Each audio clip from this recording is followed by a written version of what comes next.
Hey, everybody. I hope and pray that you're doing well today as we come to our word from the word. And today, that word is others. Others.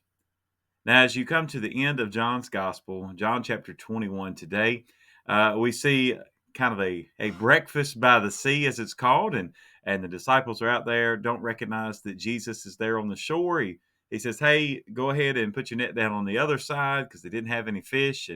And then all of a sudden, they catch 153 fish, very specific number. They come and eat breakfast with him. And then he has a conversation with Peter that kind of sets up what we're going to talk about today. So, if you remember, Peter denies Christ three times, and then Christ asked Peter three times, "Do you love me?" And so that whole there's a beautiful conversation, really a a time of restoration to restore that relationship back. And so now, right after that, he says something to Peter. He says, "Well, look, there was a time when you were doing the things that you wanted to do, but there's coming a time when you're going to do the things that you don't want to do. Somebody's going to lead you." And as he leads, he says, "Somebody's going to stretch out your hands." And ultimately, what he's talking about is he is talking about the kind of death that Peter would face in a crucifixion. And you just think about that being told that's what's going to happen to you. So as Peter hears that, and then he turns and he sees John, he asks a question. And so I want us to pay attention to that part of it, and we'll tie this all back together, I pray. John chapter 21, verses 20 through 23. Then Peter, turning around, saw the disciple whom Jesus loved following, who also had leaned on his breast at the supper, and said, "Lord, who is the one who betrays you?" Peter, seeing him, said to Jesus, "But Lord, what about this man?" Jesus said to him, "If I will that he remain till I come, what is that to you?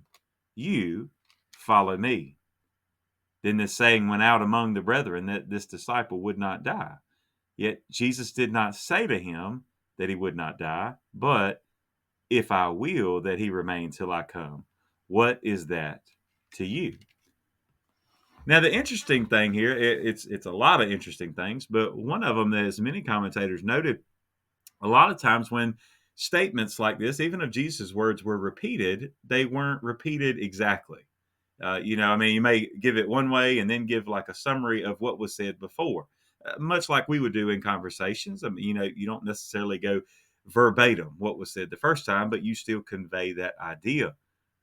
And here, it seems that John makes particular attention to make sure that it's written exactly the same both times so that there is no confusion, because there's a couple of things that are going on.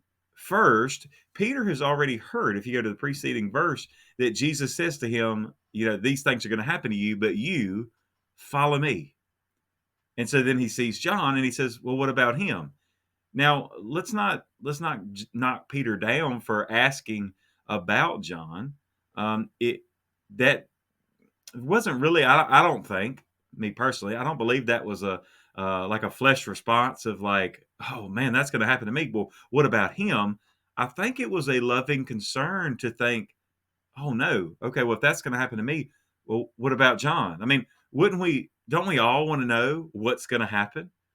Right? I mean, if he told him, he didn't tell him when it was going to happen, but he told him what matter of death he was going to face. Now, wouldn't it make sense that he would, at that point, be curious about what was going to happen to John? And so he sees John and he asks Jesus what's going to happen to him. I don't think he was looking for something to be worse that would happen to John, or something better that would happen to John, or some favoritism, anything like that. I believe it was a genuine concern. Now, that part is okay. But what Jesus says next is what really should help us all to, as you saw that picture I put up to begin with, stay in your lane. It should help us all to stay focused on the path that is before us. Because when Jesus says, "Well, look, it's none of your business," essentially, and now I'm surely paraphrasing, he says, "It's none of your business what happens to John. What difference does it make? He said, if it's my will that John lives until I return, right? So that he would never taste death. What is that to you? In other words, how is that going to change anything in your situation? What happens with John?